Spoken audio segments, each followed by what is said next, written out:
Grace and peace, family. I'm Dr. Brandon McCrae, and welcome to another edition of Wisdom on Wednesday. We began a series entitled The Theology of Temptation, and today we'll continue that series in examining Matthew chapter 4, verses 5 through 7. In the English Standard Version, it reads like this. Then the devil took him to the holy city and set him on the pinnacle of the temple and said to him, "If you are the Son of God, throw yourself down, for it is written, he will command his angels concerning you, and on their hands they will bear you up, lest you strike your foot against a stone." And Jesus said to him, "Again, it is written, you shall not put the Lord your God to the test." In preparation for our conversation today, there were three things that I'd like to enlighten you on for your willful and prayerful consideration. First being the sheer audacity of the enemy. What you must know, and what I'd like to illuminate to you today, is that the enemy not only tests you in the place of your weakness, but the enemy can come creeping in with test, trial, and temptation in the area of your strength. So we see audacity in the place that the enemy took. Allow me, the place was the city of Jerusalem. The scripture says the holy city. Not only was it the place in it being the holy city, but the enemy took him to the holiest place, the most hallowed place within the holy city. That was the temple. To ancient Judaism, the temple was the manifested place of the presence of God. It was in the temple that we had the Ark of the Covenant. It was in the temple that we had the Holy of Holies, the outer court and the inner court. It was in the temple where the sacrifice was made for the atonement of the sins of those that practiced Judaism. So the sheer audacity of the enemy can be seen, number one, in the placement of the temptation.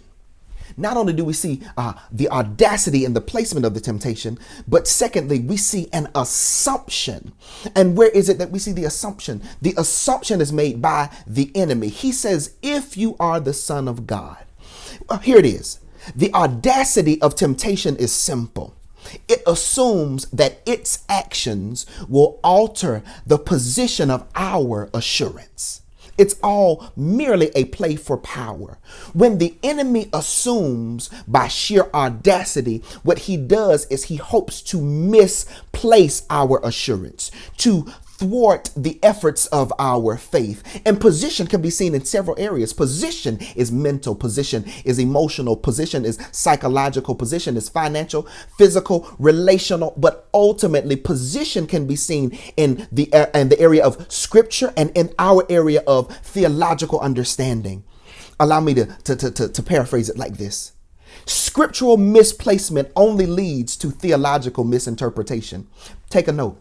Scriptural misplacement only leads to theological misinterpretation. And when we misinterpret in our assumptions, it leads us to a problem in our application. See, though the enemy knows Scripture, it is not in the knowledge of Scripture that we have a problem. It is in the application of Scripture that we find the true essence of truth, or the efficacy of Scripture. It is in the application. So there's a problem in the application.